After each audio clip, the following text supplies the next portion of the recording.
কুষ্টিয়ায় প্রকাশ্যে সিগারেট খেতে নিষেধ করায় কিশোর গ্যাংয়ের ছেলেপেলেরা শিক্ষকের উপর চড়াও হয়েছেন, ভাঙচুর করেছেন, শিক্ষককে আহত করেছেন। এখানে আমার একটি কথা, ওই শিক্ষকের প্রতি, একজন শিক্ষক হওয়ার জন্য যে যোগ্যতা আপনার দরকার সেটা আপনার নেই। এ কারণে যে আপনি কেন কিশোর গ্যাংয়ের সদস্যদেরকে সিগারেট খেতে নিষেধ করলেন?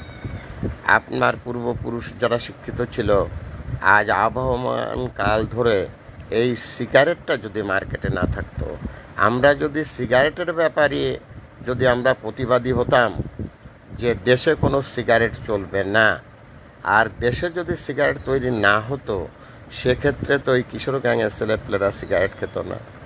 আপনি সিস্টেম বদলের কথা না বলে আপনি কিশোর গ্যাংয়ের ছেলেপেলেদের বলেন তোমরা প্রকাশ্যে সিগারেট খেও না। তাহলে প্রকাশ্যে সিগারেট খেও না মানে তোমরা অপ্রকাশ্যে সিগারেট খাও, তার মানে আপনি সিগারেট খাওয়ার পক্ষে। আপনি কি বলেছেন? তোমরা প্রকাশ্যে সিগারেট খেও না, তাহলে কি করতে হবে? অপ্রকাশ্যে সিগারেট খাও। তোমরা প্রকাশ্যে পাপ করো না, তোমরা অপ্রকাশ্যে পাপ করো। এই হচ্ছে আপনি মাথা মোটা, শিক্ষক, আপনার মাথায় বুদ্ধির অনেক অভাব আছে। আপনাকে আমি যথেষ্ট রেসপেক্ট করতে পারলাম না, আর এজন্যে আমি এই প্রোগ্রামটা করছি। এই ধরনের যদি কোনো শিক্ষক দেশে থাকেন, আপনারা দয়া করে কোনো ছাত্রদেরকে বলবেন না যে তোমরা প্রকাশ্যে সিগারেট খেও না। এটা আপনাদের বাড়াবাড়ি।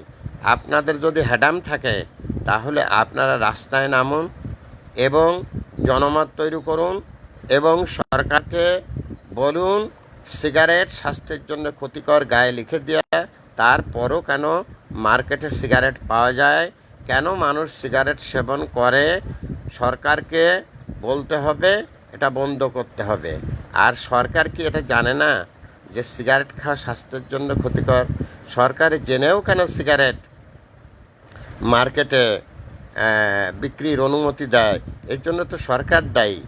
তা যে দেশে সিগারেটের জন্য সরকার দায়ী, আপনি কিশোর গ্যাংয়েরে বলতেছেন তোমরা প্রকাশ্যে সিগারেট খেও না, তার মানে তোমরা অপ্রকাশ্যে সিগারেট খাও।